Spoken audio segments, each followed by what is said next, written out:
Today I'm in one of my greenhouses. This is what I call my hothouse. And it's a sort of a hybrid passive solar greenhouse, has a climate battery.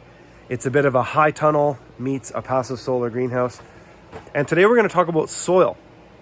And I'm in here for a couple reasons. One is that all of the beds in here are filled with a lot of soil that I harvested from my own property here. And another, it's snowing outside again. So I'm tired of being in the snow. So we're going to do this one in the greenhouse. We're going to talk about soil, why it's important on a homestead, and how you can identify whether there's soil there or not without even going on the property.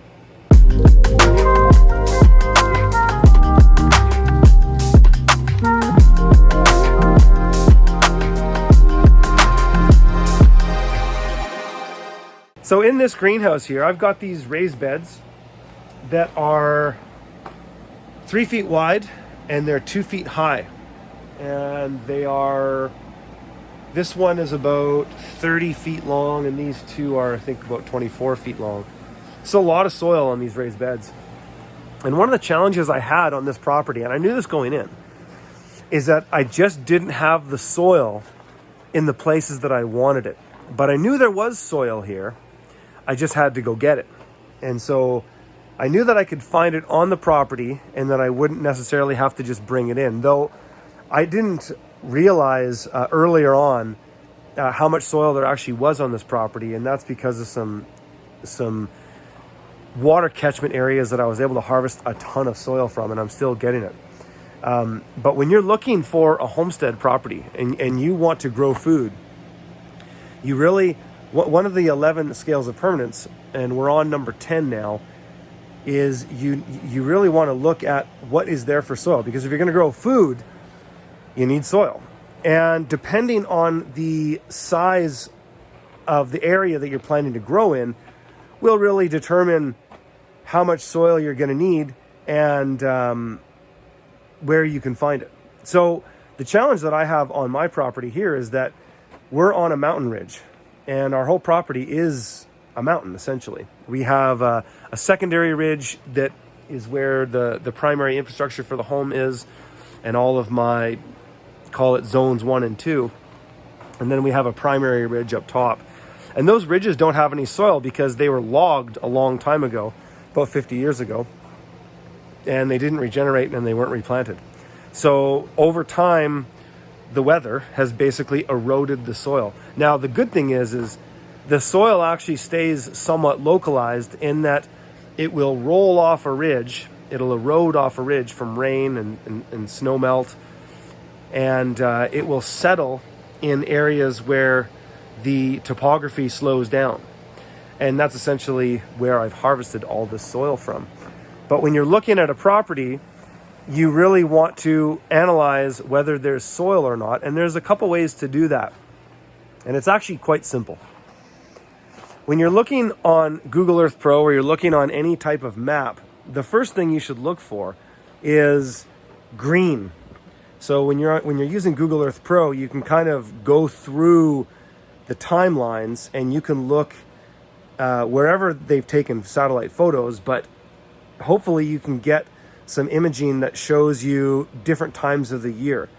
So in a climate like I'm in here, where I would really want to look to see if there's soil there is I want to look in the growing season. So I want to, if I can see photos from April, May, June, July, August, and I can see green, well, then I can tell that there's going to be soil on that property. If I see that it's brown during that time, then I can assume that there's not much there. And that's actually kind of what I had here, at least on my ridge areas. They were mostly brown all the time.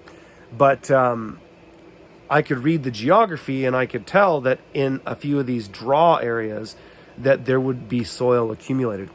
And so I actually had to go and mine this soil from my property, from these draws. And it's kind of worked out serendipitously. I'll kind of just walk over here and show you. Hopefully the snow, yeah, it looks like the snow has already kind of slowed down. So when I first took on this property, I was really intrigued by all this open area here and the southeastern aspect that I have. because it's very ideal for growing, especially in a DFB zone 5 that we're in. However, on that ridge, there's very little soil, there, if any. It's porous and rocky, and there wasn't much. But I had a number of areas like this, and this is actually my soil pit. That's my soil screen. I've been using that to basically harvest topsoil and subsoil from this area all season last year. And this area is actually going to turn into a pond. And it already has become sort of a pond, and it already kind of was a pond. It's a natural catchment where snow melts and the water comes down and accumulates in this area. And because I've harvested so much soil from here, now you can see more water. Whereas in the previous years, I didn't notice it being that wet at all. I mean, we logged this, still have some of the slash pile there that will be cleaned out once we develop this pond that will be this year. But, and there's a bit of a mess in there because my kids have been throwing things in this pond as their play zone. It's only about a foot deep at this moment. But I could tell by the fact that there was deciduous trees there, and that I can look around and I can see that it's a natural watershed or a catchment, that all the ground around it comes into it like a dish. And so water accumulates there. And wherever water accumulates, whether it goes and sits there or it just moves through there slowly, it will bring sediment into it over time. So soil will erode off ridges and settle in areas like this. Now, I have a number of areas like this on my property, which is a real blessing because they're the areas that I actually want to turn into ponds, which is a win-win. So I've been harvesting topsoil and subsoil from here, and I've been using my screen to separate it. I bring my mini excavator and my skid steer in here. My mini excavator will load stuff onto here, and then the skid steer comes in here and then delivers it to wherever it needs to go. And when I harvested this stuff, I first came in with my cleanup bucket. Well, we logged the area. Then I came in with my cleanup bucket on the mini excavator, and I just scraped off the humus layer, basically, the branchy duff layer, people also call it on a forest floor. Scraped that away, put that somewhere. Then I scraped away the topsoil, put that in a pile. Then I came in and I scraped out the subsoil, and the subsoil is what I've used the most of when I was building my terraces. And I used that material to fill the area, and then I put topsoil about 6 inches to a foot on top of that. But this is one of the challenges when you have a mountainous property like I do, is that you just have to get soil from somewhere. It doesn't just naturally occur in a place like on a pasture or in a valley, and most agricultural areas are in somewhat of a valley, or they're in a low-lying area, and that's where soil naturally develops, is from water bringing it in, and then you get these thick areas of soil. And we don't have that up here, but we were able to get it by harvesting it from here. And when you're looking at a potential property that you're interested in, depending on the amount of growing you want to do, will really dictate whether you could do something like I did or not. If I wanted to be a large-scale commercial farm, my property just doesn't make sense. It doesn't make sense to work this much amount of soil and move it around for a commercial market garden. It just doesn't really make sense. However, with my, small-scale market farming techniques that you've seen me do over the years, you could make a case that I could probably run a profitable market garden on my property now. But I think for the average individual, if that was your main goal, it wouldn't make sense. I mean, I'm getting a number of functions out of this for my homestead. And so if I wanted to stack that function into the mix, I probably could. But I had to get the soil there. And so, that required some work. And it just doesn't work for everybody, but it certainly worked for me. And again, when you're looking at a property, you can just look on a map. And I'll put an image over here, and I'll show you a couple of examples. So right here, if we look at North America from just a geographical standpoint, and you look down from Montana, Colorado, all these areas, even in Arizona, New Mexico. This is what's referred to as a BSK climate. It's a high desert, hot in the summer, dry and cold in the winter. And thanks, babe. And you can see that just by the imagery that there's very little soil there. It's brown. It's all been eroded. There's no trees. So there's not a lot of capacity to hold soil. And perhaps at another time, there was more soil there, maybe logging or who knows what was done. But you can see that there's no soil. And then if you look over to the eastern seaboard into the CFA climates, which are a big chunk of the U.S. is in what's referred to as a CFA climate, you can see that it's very green. And that means that there's soil there. So most properties that you're going to look at in that area, you can just pretty much bank on the fact that there's going to be soil there. And then, of course, there's exceptions here and there when you zoom in. But when you're looking at a property, it's fairly easy to tell from afar if there's soil there or not. Now, the quality of the soil, that has yet to be determined. You can't really tell the quality of the soil until you get there. You stick your hands in the soil, you do the squeeze test, kind of to see how it crumbles. There's a lot of videos on that. I've done a number myself on what constitutes good soil. But ultimately, to know the type and the quality, you just have to go there. But if you plan on growing crops in a place, you really do need to consider whether there's soil there or not.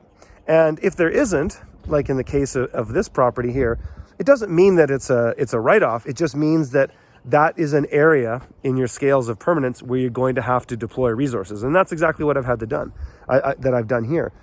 And basically on my property, there was kind of three things that were somewhat challenging here. The first was the geography. I wanted that though, because I wanted to be high elevation, out of any flood zones. I wanted microclimates, which we have here. And so I knew that I would have to put some resources in to change that geography.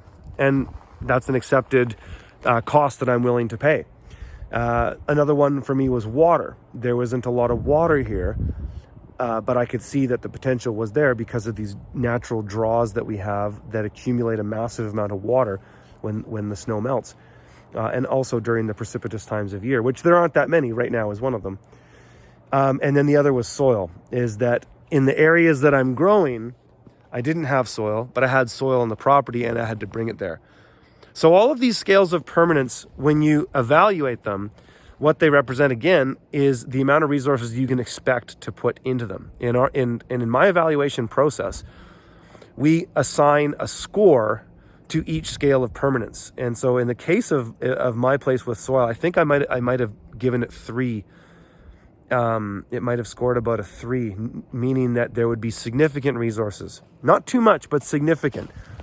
But the thing that worked out kind of serendipitously is the fact that the areas where all my soil are, and particularly that one spot that I just showed you, I have another pond site over there, which has a ton of soil as well.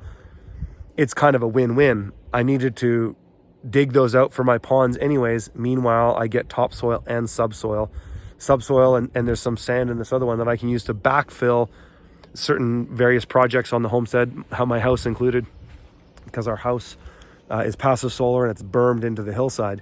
And so I have to use a lot of fill to fill that back in. And I'll be able to do that with these 2 pond sites, which is really good. But it just represents the amount of resources you have to put in. So it's not necessarily a deal breaker. It just is there to give you an idea of what that is. So when something is a 0, that means that there's no resources required to change that in any way. Give it a 1, and we say it's a minimal amount of resources. 2 would be a moderate amount of resources. 3 would be a significant amount of resources, and 4 would be too much. And again, too much doesn't mean that you can't do it. It just means that we could have called it a lot as well. But and we use this framework to evaluate properties through all of these scales of permanence. And so when it comes to soil, you really have to think about that. Are you going to be commercially farming on that site? Do you plan on raising livestock?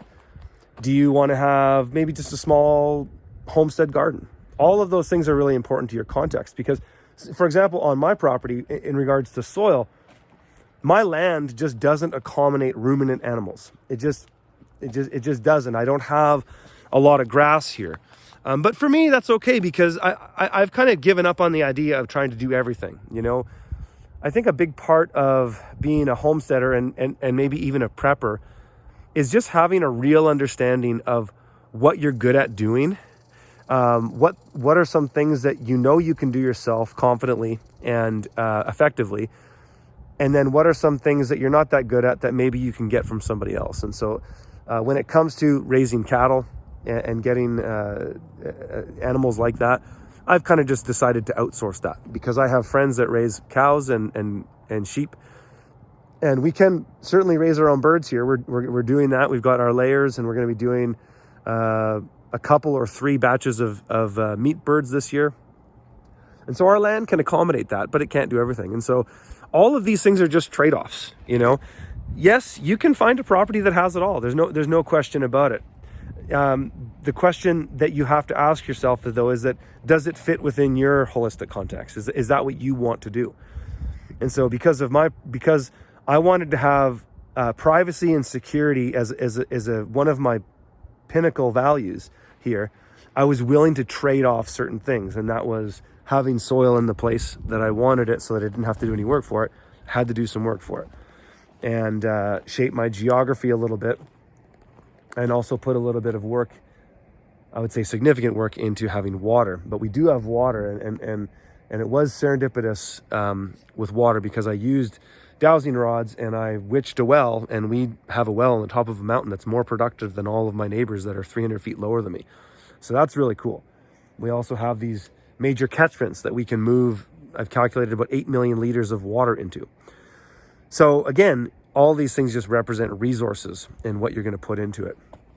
And soil is a very important aspect to any property if you plan on growing crops. But the amount of soil you need, the amount of area that you want to have in good soil, really just correlates directly to what you want to do on your homestead as far as growing. So for me, though I could be a commercial farmer if I wanted to here on a market garden scale, I could do that now, but it wasn't necessarily one of my goals. I wanted to grow all of our own food as far as fruits and vegetables and nuts and things like that. And perhaps one day, if SHTF happens hard enough, maybe I'll have to be farming again. And I certainly would have the capacity to do that at a later date, but I wouldn't want to be doing it right now. I want to focus on finishing this homestead and getting it to a point where we have things functional in many different aspects. So those are my thoughts for soil, folks. And we've got one more video in this series. On the next one, we're going to talk about aesthetics and experience. And I just want to remind you that we're going to be, if you, in all these videos, I've been talking about my new course that I've built called Finding the Perfect Homestead Property. You've probably heard me talk a lot about that. If you sign up for the early bird, so get on the waiting list, homestead.freedomfarmers.com. And if you sign up for the earlier bird launch of the course, which will be available from the 15th to the 18th, you will be put into a draw to get a 1-hour consult with me. And so I will be putting all of the names into a hat. And on the 18th, I'll be drawing those names. And 5 lucky people will get a free consult with me. We can talk about whatever you want. We can talk about your farm. We can look at pictures. We can do whatever. We can shoot the breeze. We can just riff. It's up to you. But yeah, the course will be available on the 18th. And again, the early bird is the 15th through the 18th. So head over to homestead.freedomfarmers to sign up for the wait list, and we'll send you more information shortly. Okay, folks, we'll see you in the next one.